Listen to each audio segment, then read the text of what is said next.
Nah, maka hadirin sekalian, mulai perbaikan diri kita. Dari mana perbaikan itu dimulai? Yang pertama, perbaiki lisan. Stop bicara yang buru-buru. Ada satu dosa sangat besar, dosa yang begitu besar, yang dianggap biasa sama orang hari ini. Apa? Membicarakan dosanya orang. Membicarakan dosa orang lain, dosanya lebih besar daripada dosa orang itu. Berhentilah bergunjing, berhentilah gibah. Kalau ada orang bergibah, bergunjing, pergi dari majelis itu. Kalau kita tak mampu menghentikan majelis itu, ya, maka mulai hari ini saatnya kita bicara yang baik-baik saja. Kalau tidak bisa bicara yang baik, diam. Hari ini mulai kita melihat kebaikan semua orang, kebaikan semua orang. Sangka baik, pikir baik. Ini orang yang tertinggi derajatnya itu apa? Dia husnuzon sama Allah, dia husnuzon kepada semua orang, sangka baik. Betul benar. Orang kayak gini hidupnya untuk Allah saja. Apa yang dia terjadi dalam hidupnya, dia bayangkan Allah, pasti ada maksud Allah ini. Pasti ada hikmah di balik semua kejadian ini. Enggak pernah dia husnuzon sedikit. Sangka baik kepada Allah, husnuzon sepanjang hidupnya. Sangka baik kepada suami, sangka baik kepada istri, sangka baik kepada anak, sangka baik kepada teman. Orang yang husnuzon nanti matinya insyaallah husnul khatimah.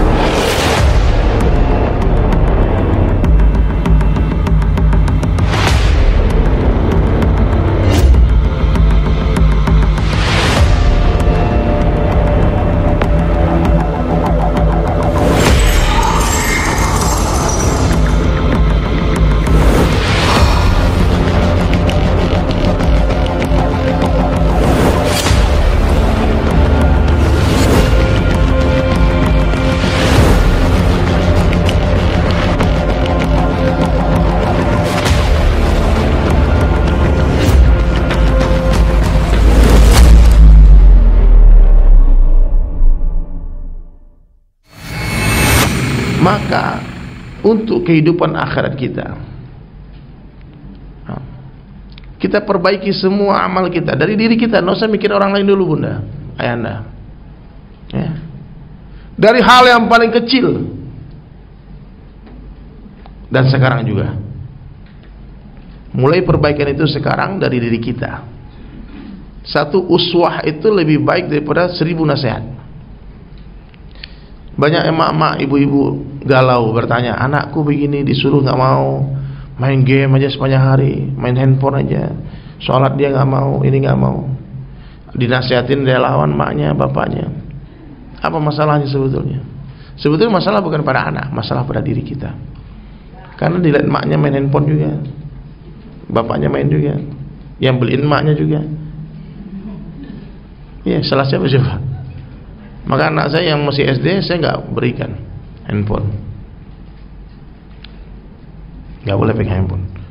Kalau sudah nanti dewasa, bolehlah dia bisa menyaring kan. Karena hati-hati bunda, sekarang di handphone itu, di YouTube, ibu-ibu merasa tenang, anakku pintar kok, dia tahu film kartun, dia bisa pilih-pilih film kartun, dia tonton. Sekarang kartun yang XXX itu ada, ya, mukanya kartun tapi adegan dewasa banyak. Hati-hati bunda, ya. Nah, jadi pernah satu orang tuh bertanya sama saya kemarin, dia tanya, terus anak saya begini. Saya teringat ada satu cerita. Ini cerita sebenarnya bukan cerita orang Islam. Cerita ini di India terjadi. Mahatma Gandhi ditanya sama satu orang ibu-ibu datang kepada dia. Dia bilang, Tuan, saya punya anak ini punya kebiasaan buruk. Apa kebiasaannya? Dia suka makan garam, ambil garam makan. Itu gak baik, bisa darah tinggi dan sebagainya, darah terlalu banyak makan garam. Saya sudah nasihati, semakin saya nasihati, semakin dia makan itu garam. Apa yang harus saya lakukan? Kata Mahatma Gandhi, ibu minggu depan bawa anaknya ke sini, biar saya nasihati dia. Maka 1 minggu kemudian Mahatma Gandhi didatangi sama ibu tadi dengan anaknya. Lalu anaknya duduk, terus dia lihat anak tadi. Apa kata Gandhi? Nak, kamu jangan makan garam lagi ya. Satu kalimat. Oh iya. Dan setelah itu dia nggak makan garam lagi. Heran ibunya. Saya sudah ucapkan kalimat itu ratusan kali, dia nggak dengar. Tapi kenapa Tuhan ucap satu kali dia dengar? Apa dia bilang? 1 minggu yang lalu kamu datang ke sini.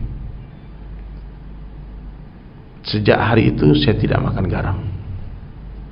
Jadi sebelum menasihati orang, kita amalkan dulu. Baru ada power daripada nasihat kita. Anak-anak kita, Pak, jangan disuruh sholat di masjid.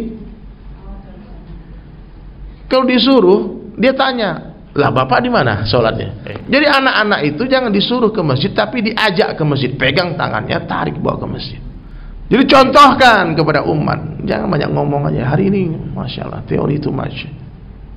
Kathir ilm, ma fi amal. Banyak ilmu, amal tak ada. Maka orang tanya, kenapa kamu begini? Saya bilang nih, kalau da'i pakai sorban, pakai full sunnah, nanti orang-orang biasa awam, misal dia pakai songkok, dia pakai gamis, dia pakai koko. Tapi kalau da'inya pakai koko, orang biasa pakai kemeja, pakai batik dan sebagainya. Kalau da'inya, mohon maaf ya, pakai baju rock and roll, pakai topi pet, pakai gaul, nanti umatnya telanjang. Karena orang akan melihat uswah, panutannya siapa? Ulama. Sekarang kita kehilangan panutan, Ustaz. Umat ini bingung mau contoh siapa? Nggak ada. Maka saya bilang, yaudahlah, saya mau amalkan. Nah, kalau ibu-ibu nih yang dalam masjid ini semua pakai hijab syar'i, nanti orang di luar pakai kerudung nih, malu dia. Tapi kalau yang menghadir pengajian pakai kerudung, pakai baju gaul-gaul, di luar telanjang. Benar. Orang yang lihat itu orang rajin ke orang pengajiannya begitu pakaiannya. Nah, maka hadirin sekalian, mulai perbaikan diri kita. Dari mana perbaikan itu dimulai? Yang pertama, perbaiki lisan. Stop bicara yang buru-buru. Ada satu dosa sangat besar, dosa yang begitu besar, yang dianggap biasa sama orang hari ini. Apa? Membicarakan dosanya orang. Membicarakan dosa orang lain, dosanya lebih besar daripada dosa orang itu. Berhentilah bergunjing, berhentilah gibah. Kalau ada orang bergibah, bergunjing, pergi dari majelis itu. Kalau kita tak mampu menghentikan majelis itu, ya, maka mulai hari ini saatnya kita bicara yang baik-baik saja. Kalau tidak bisa bicara yang baik, diam. Hari ini mulai kita melihat kebaikan semua orang, kebaikan semua orang. Sangka baik, fikir baik. Ini orang yang tertinggi derajatnya itu apa? Dia husnuzon sama Allah, dia husnuzon kepada semua orang, sangka baik. Tiba-tiba, Bu, lagi di jalan ada orang ngasih kado. Bu, ini kado buat Ibu. Senang hati kita dikasih kado. Bawa pulang. Pas dibuka di rumah, tahu-tahu isi tai sapi. Apa Ibu lakukan? Bapak lakukan? Caci maki orang tuh, kurang ajar nih, di prank aku, kurang ajar nih. Orang yang sangat baik kepada Allah, dia sangat baik kepada hamba Allah, dia pikir apa maksud tai sapi ini? Oh, mungkin tetanggaku tadi, temanku tadi tahu aku lagi nanam pohon, nanam bunga, sayur-sayuran. Itu pupuk ini dia bawa, dia telepon, terima kasih tai sapinya, manfaat banget. Betul Bunda, orang kayak gini hidupnya untuk Allah saja. Apa yang dia terjadi dalam hidupnya, dia bayangkan Allah, pasti ada maksud Allah ini, pasti ada hikmah di balik semua kejadian ini. Enggak pernah dia husnuzon sedikit pun. Sangka baik kepada Allah, husnuzon sepanjang hidupnya. Sangka baik kepada suami, sangka baik kepada istri, sangka baik kepada anak, sangka baik kepada teman. Orang yang husnuzon nanti matinya insyaallah husnul khatimah. Tapi orang yang suuzon kemungkinan besar matinya suul khatimah. Siap sangka baik, ya. Satu orang, kisah nyata nih, naik bis, Pak, dari satu kota ke kota lain, hari Senin. Bapak ini lagi puasa Senin Kemis, Bu, orang soleh. Lalu bis tadi berhenti pagi-pagi di satu restoran mau sarapan pagi. Bapak tadi karena dia puasa, dia gak ikut makan. Dia pergi ke musola. Sampai di musola, karena dia orang soleh, sholat 2 rakaat, sholat duha. Keenakan, kepanjangan sholatnya. 4 rakaat, sehingga gak kedengaran itu panggilan mikrofon. Halo, mobil ini penumpang akan segera berjalan. Penumpang ini gak kedengaran dia. Dia selesai sholat, dia keluar, ternyata bis tadi jalan. Ngamuk-ngamuk dia, hampir batal puasanya. Awas nih supir bis ini kurang ajar, masa aku gak ditinggalin? Tasnya dia turunin Pak di restoran. Karena udah ditelepon lah dia, nah diangkat, diumumin kan dia ditungguin dari 15 menit. Sholatnya kepanjangan. Awas nanti kalau ketemu supir itu, kurang ajar ini katanya. Terus satu orang bilang, Pak istighfar Pak, ntar lagi ada mau bis lain Bapak naik bis itu aja. Ya sudah. Aduh, emosi dia. Tapi mulai dia husnuzon. Astagfirullah, astagfirullah. Saya lagi sholat ditinggalin, pasti ada hikmahnya. Lalu dia jalan, hadirin sekalian, baru 1 jam dia jalan, macet. Ditanya, bis tadi masuk jurang, semua penumpangnya mati. Baru dia menangis, ya Allah, untung aku tertinggal, untung aku ketinggalan ya Allah, untung aku ditinggal ya Allah. Kita ini kadang-kadang suuzon terus sama Allah, ya Pak ya, suuzon terus. Kita nggak pernah tahu berapa kali Allah selamatkan kita gara-gara masalah-masalah kita. Ibu punya proyek, tiba-tiba di cancel sama orang, sangka baik.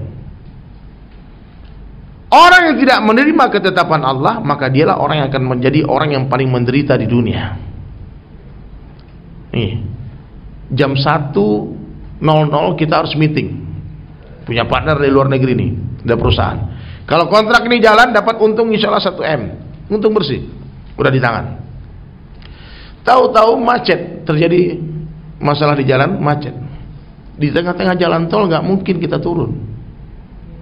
Gimana caranya nih? Nggak ada ojek, nggak ada apa, semua macet, nggak berhenti itu mobil. Udah jam 1:05, orangnya udah WhatsApp. Kami tunggu sampai jam 1, kalau nggak datang cancel order, cancel project. Orang beriman dia tersenyum, Bismillah, nggak apa-apa Pak. Dia tidak akan galau, dia tidak akan stres sedikit pun dengan macet itu. Kalau udah level itu kita bunda, ayahanda, kita tak akan mungkin menjadi orang susah di dunia ini.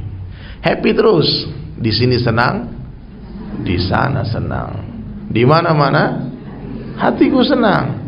Buat apa susah? Susah itu tak ada gunanya. Betul, itu nggak main-main lagu itu lagu orang beriman. Canda, betul Pak Bu. Orang beriman apapun keadaannya dia happy.